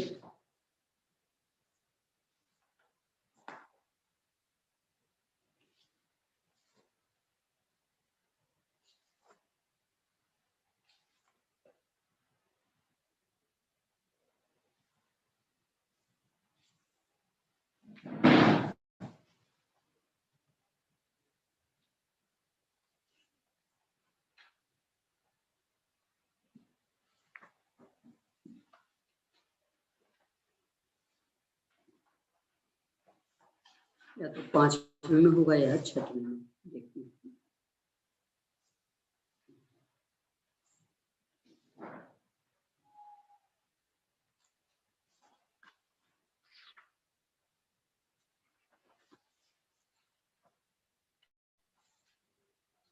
तो छुत छामा ऐसा करके है कि श्लोक,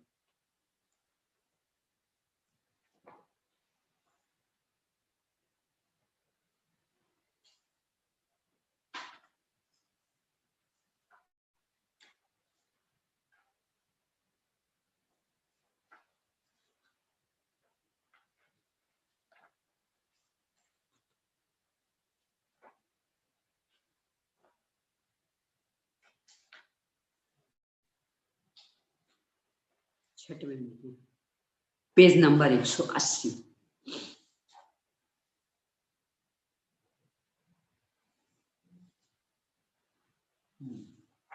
ये जो संग पट का छुच्छामा, वो फिर आगे यही जातो न जा वर्त, ये वाला। अब इसके ऊपर फिर प्रश्न, यहाँ कोई कहता है यह तो श्वेतांबर विरचित उपदेश है, उनकी साक्षी किस लिए दी? इसका मतलब आप उनको सही मानते होंगे, तब तो उनकी साक्षी दे रहे हैं, उनके प्रमाण प्रस्तुत कर रहे हैं। उसका उत्तर, ये उत्तर बहुत सुंदर है।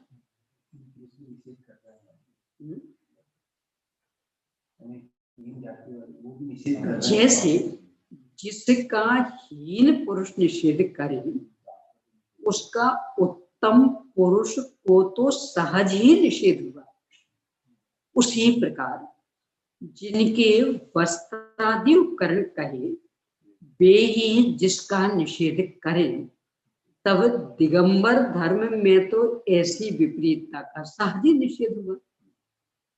यानी ये थोड़ी इसका अर्थ हुआ कि इसका मतलब हम श्वेतांबर को अच्छा मानते हैं।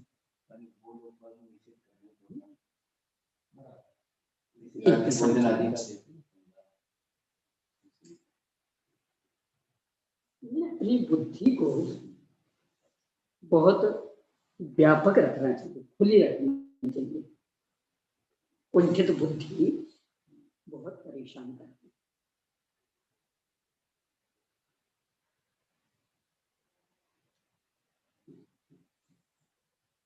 यहाँ तो जो दिया हुआ संदर्भ है कि चूंकि मूल धारा तो एक थी, कारण बस दो में बटी है, और काफी कुछ चीजें अभी भी समान है। यानी न्याय का विषय बहुत अधिक समान, कर्णानुयोग का विषय भी बहुत अधिक समान।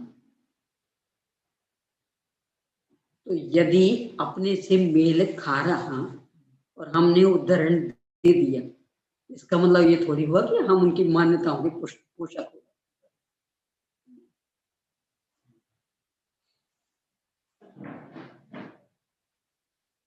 तथा अनंतानुबंधी के अन्य प्रकृति रूप से संक्रमण होने को ग्रंथांतरों में विषय योजना कहा है। ये अपन परसों चर्चा कर चुके। और यहाँ पर द्वितीयोपशम का प्रकरण होने से उसे उपशम कहा है। यानी वैसे ये विषय योजना कहलाती, यहाँ उसे उपशम। सो यह केवल शब्द भेद है।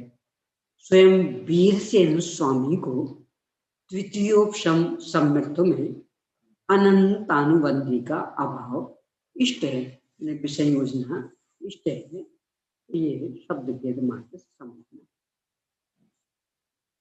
उपशमन और छपन विधि में सर्वत्र एक समय कम दो आवली मात्र नवक समय प्रबद्ध का उल्लेख आया है, और वहीं पर यह भी बतलाया है कि इनका प्राचीन सत्ता में स्थित कर्मों के साथ उपशमन या छपन न होकर अनंतर उतने ही काल में एक एक निषेध के क्रम से उपशम या क्षय होता है।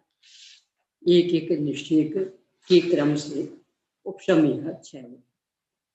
इसका यह अभिप्राय है कि जिन प्रकृतियों की बंध उदय और सत्व विच्छुत्ति एक साथ होती है, विच्छुत्ति दुख जाना, हट जाना, यानी अब इससे आगे नहीं पाए जाएंगे, उन्हीं के बंध और उदय विच्छुत्ति के काल में एक समय कम दो आवली मात्र नवक समय प्रबद्ध रह जाते हैं, जिनकी सत्व विच्छुत्ति अनंतर होती है।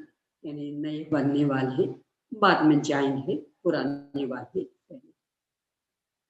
वही इस प्रकार की विवक्षित पुरुष वेद आदि प्रकृति के उपशमन या छपन होने के दो आवली काल अवशिष्ट रह जाने पर द्विचर्मा बलि, जैसे ये 20 माह, तो 20 की तुलना में 19 कहलाएगा चरम और 18 कहलाएगा द्विचरम,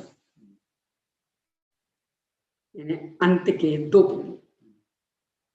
20 में हमें चाहिए तो 19वां तो चरम, यानी 19 का अभाव होगा और 20 मिलेगा, और 18वां द्विचरम, यानी 18वें का अभाव होके पहले 19 आएगा फिर 20 आएगा, तो ये दो चरम हो गए। ऐसा द्विचरम यानी अंतिम दो अवधि, यानी मान लो अंतिम में 20 भी तो 18वीं अवधि द्विचरम बनी। आपके वो थे फाइनल और सेमीफाइनल, ये बस वो सेमीफाइनल जैसा। अब सेमीफाइनल के पहले की भी और जिस तरह से वहां चलता बस ऐसा, यानी फाइनल तो अंतिम निर्णय, उसके पहले 3-4 टीमें उनके बीच का निर्णय वो सेमीफाइनल, उसके पहले 8-10 टीमें थी उनके बीच का निर्णय वो और पहले का, उसके पहले तो 25-50 टीमें थी। जैसे उत्तरोत्तर कम होता जाता ऐसे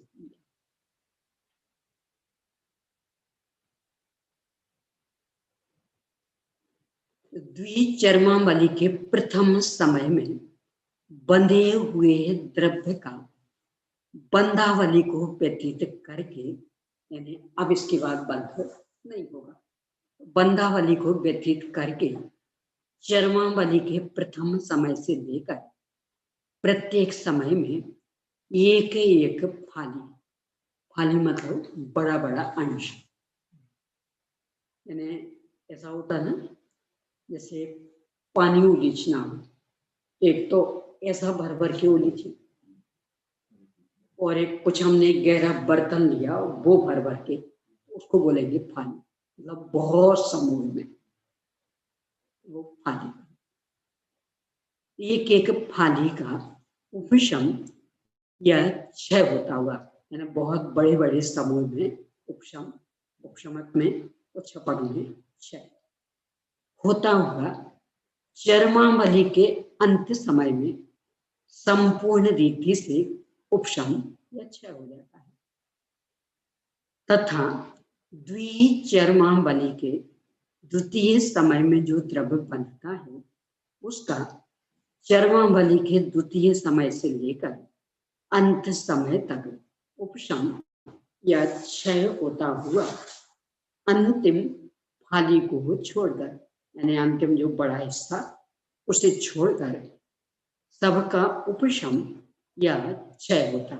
इसको पहले से भी समझ सकते, जैसे खुदाई वगैरह करते ना अथवा प्रतिमा गढ़ते, तो पहले तो एकदम मोटी छेनी से वो हथौड़ा लगा लगा के और बहुत बड़ी बड़ी थप्पे निकाल देते, यानी पूरा चौकोर पत्थर उसमें ये वहाँ काट दिया, तो वो जो बहुत ज्यादा गंदा वाला उसको बड़ी बड़ी छेनी से एकदम थप्पे के थप्पे, तो थप्पे के थप्पे मत खाना।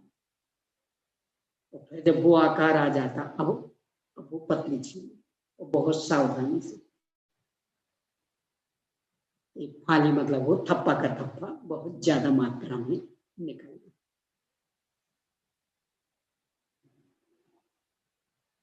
तथा द्विचर्मावली के द्वितीय समय में जो द्रव्य बंधता है उसका चर्मावली के द्वितीय समय से लेकर अंत समय तक उपशम या क्षय होता हुआ अंतिम फाली को छोड़कर सबका उपशम या क्षय होता है। इसी प्रकार द्विचर्मावली के तृतीय आदि समय से बंधे हुए द्रव्य का बंधावली को व्यतीत करके चर्मावली के तृतीय आदि समय से लेकर एक एक फाली का उपशम या क्षय होता हुआ क्रम से 2 आदि फाली रूप द्रव्य को छोड़कर शेष सबका उपशम या क्षय होता है, तथा चर्मावली के प्रथमादि समयों में बंधे हुए द्रव्य का उपशम या क्षय नहीं होता, क्योंकि बंधे हुए द्रव्य का एक आवधि तक उपशम नहीं होता, ऐसा नियम, यानी वो आबादा काल, आबादा काल में उपशम नहीं होगा, आबादा काल पूरा होने के बाद ही कोई क्रिया होगी। इस प्रकार चर्मावली का संपूर्ण द्रव्य और द्विचर्मावली का एक समय कम आवली मात्र द्रव्य उपशम या क्षय रहित रहता है, जिसका प्राचीन सत्ता में स्थित कर्म के उपशम या क्षय हो जाने के पश्चात ही उपशम या क्षय होता है। ये जो विषय यद्यपि थोड़े से बोरियत जैसे लगते, रीडिंग मात्र को समझाने के तो अवसर नहीं, परंतु अपन चाहें इससे केवल ज्ञान की महिमा जागृत कर सकते, कि अपने आप घटित होने वाली घटना परिणाम भी इतने सूक्ष्म, कर्म पौद्गलिक स्कंध यद्यपि है अनंत की संख्या में, पर नहीं दिखते, माइक्रोस्कोप भी नहीं देख सकता, और फिर भी सर्वज्ञ भगवान स्पष्ट दिख रहे, उसका वर्णन कर रहे हैं। दूसरे निमित्त नैमित्तिक संबंध की घनिष्ठता, यहाँ निरपराध दशा बढ़ेगी तो कर्मों में इस तरह का अंतर अपने आप हो जाएगा। तो यद्यपि एक साथ दो काम हो रहे हैं, एक अपने में और एक कर्म में, पर हमें अकेला एक ही काम करना है।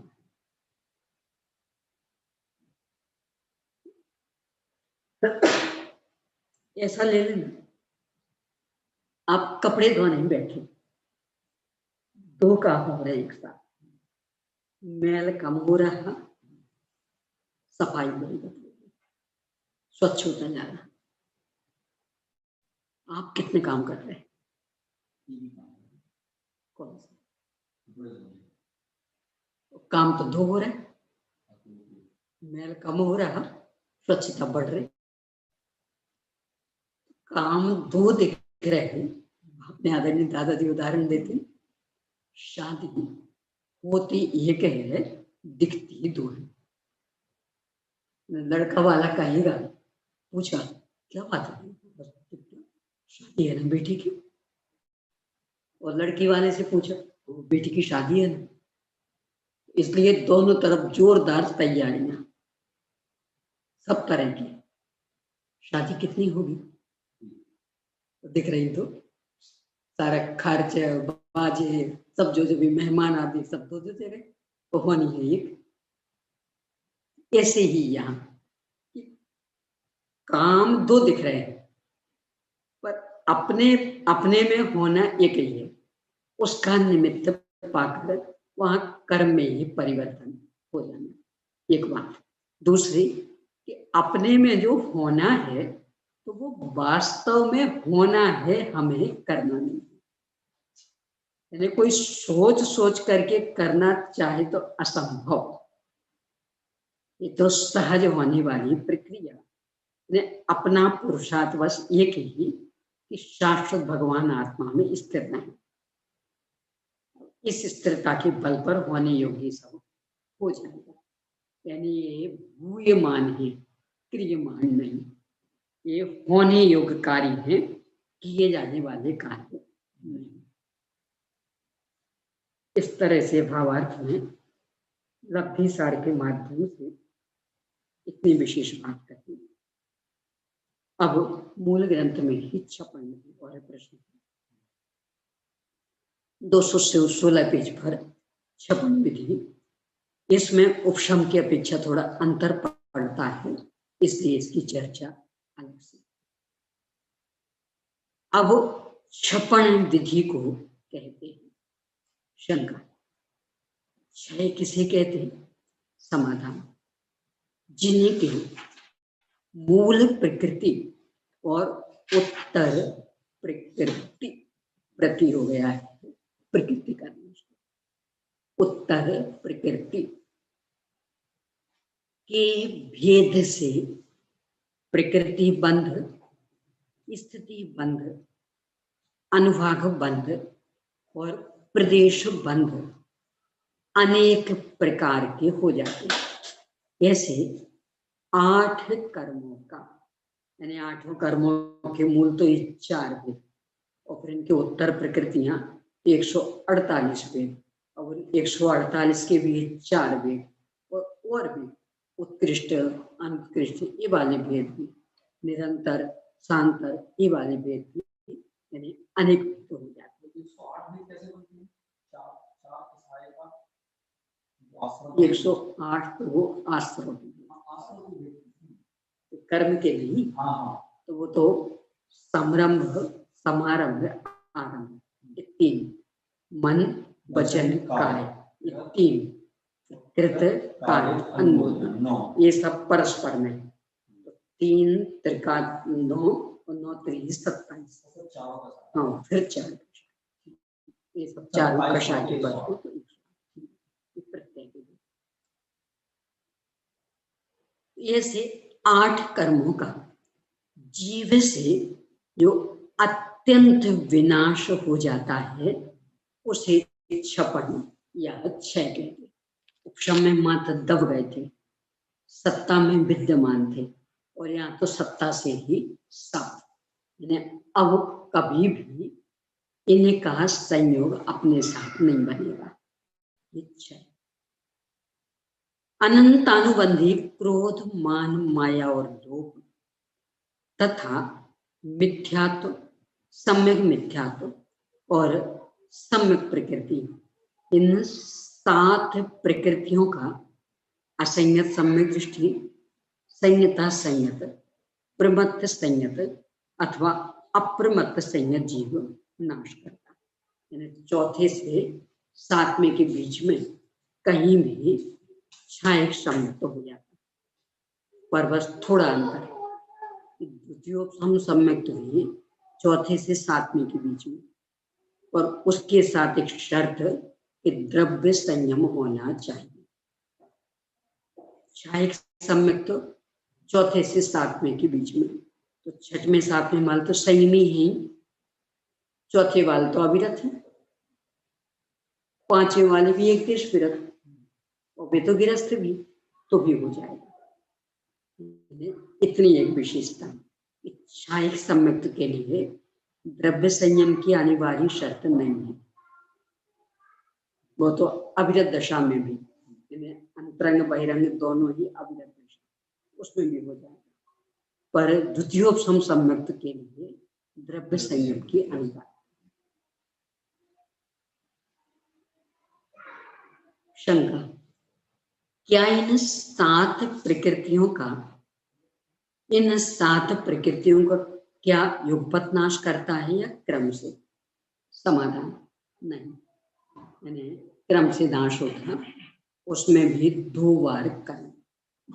समाधान नहीं, क्योंकि 3 कर्ण करके अनिवृत्ति कर्ण के चरम समय में पहले अनंतानुबंधी 4 का एक साथ क्षय करता है, तत्पश्चात फिर से तीनों ही कर्ण करके उनमें से अधकरण और अपूर्व कर्ण, इन दोनों का उल्लंघन करके अनिवृत्ति कर्ण के संख्यात बहुभाग व्यतीत हो जाने पर मिथ्यात्व का क्षय करता है।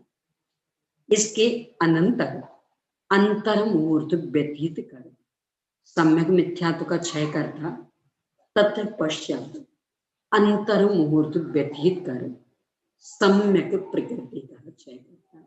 ये यहाँ विशेष, यानी क्षायक सम्यक की प्राप्ति के लिए 2 बार तीनों कर्ण होंगे।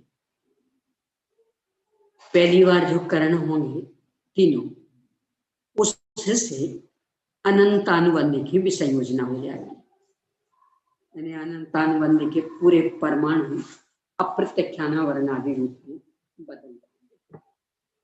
फिर अंतर मुहूर्त रोकेंगे। आचार्य न्यूटन सिद्धांत चक्रवर्ती ने उसे नाम दिया विश्राम काल, यानी मानव ये काम किया तो चूंकि बहुत मेहनत का था तो थक गया, थोड़ी सी सांस ले लिया, तो उन्होंने विश्राम काल नाम दिया। पुनः 3 करण होंगे, उन 3 करणों में सबसे पहले मिथ्यात्व यानी अनवृत्तिकरण के बीच में मिथ्यात्व सम्यक मिथ्यात्व रूप बदल जाएगा, फिर सम्यक मिथ्यात्व सम्यक प्रकृति रूप और क्षय होगा सम्यक प्रकृति का। यानी मिथ्यात्व सम्यक मिथ्यात्व का क्षय नहीं होता, वो परिवर्तित होंगे और फिर क्षय होगा सम्यक प्रकृति का। जहां उसका क्षय हुआ तो ये सबका भी क्षय हो गया। यानी मिथ्यात्व के परमाणु सम्यक मिथ्यात्व रूप होंगे, सम्यक मिथ्यात्व के परमाणु सम्यक प्रकृति रूप होंगे और फिर सम्यक प्रकृति का क्षय, तो इन सबका भी क्षय, ये इनका क्रम है। और ये चौथे से 7वें के बीच में किन्हीं को भी बस एक शर्त, केवली सुरत केवली का पादमूल अनिवार्य। द्वितीयोपसम सम्यक तो जब तक पूरा नहीं होगा तब तक मरण नहीं होगा।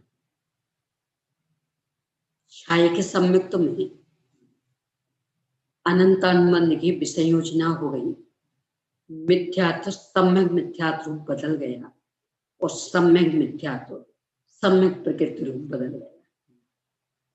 अकेली सम्यक प्रकृति शेष, इस स्थिति का नाम पड़ेगा कृत्य कृत्य भेदक। इसमें कदाचित मरण हो सकता है और जिस आयु का बंध किया होगा उसमें चला जाएगा। चारों में से कोई सी भी आयु हो सकती है। द्वितीयोपसम के बाद मरण होगा तो नियम से देवायु, और क्षय में जो आयु बंधी होगी, यानी कोई सी भी आयु बंधी हो, क्षय के सम्यक्त होने में बाधा नहीं आएगी। पर द्वितीयोपसम सम्यक्त में बाधा कि या तो आयु बंधी ना हो और बंधी हो तो देवायु, बाकी 3 आयु यदि बंध गई तो फिर द्वितीयोपसम सम्यक्त नहीं होगा।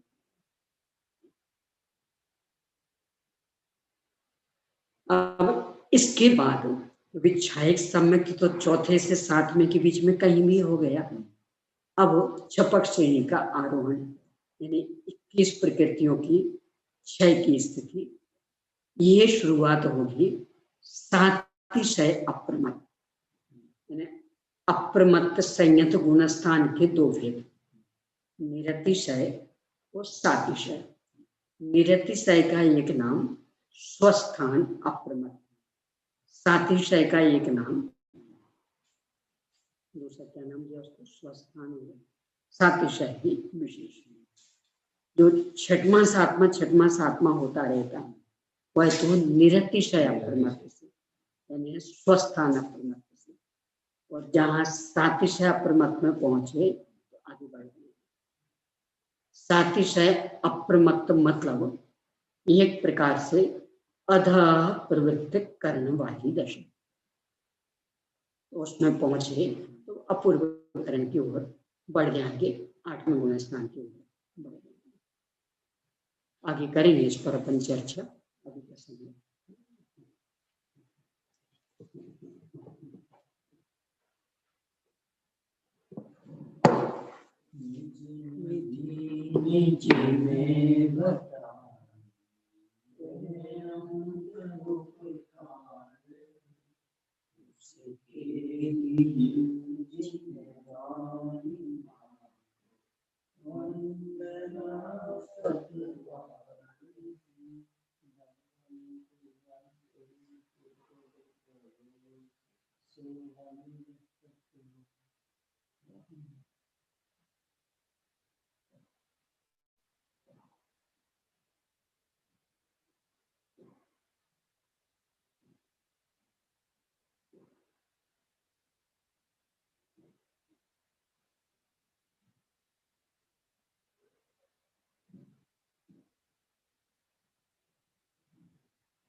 द्वादशांगमयी जीवानी माता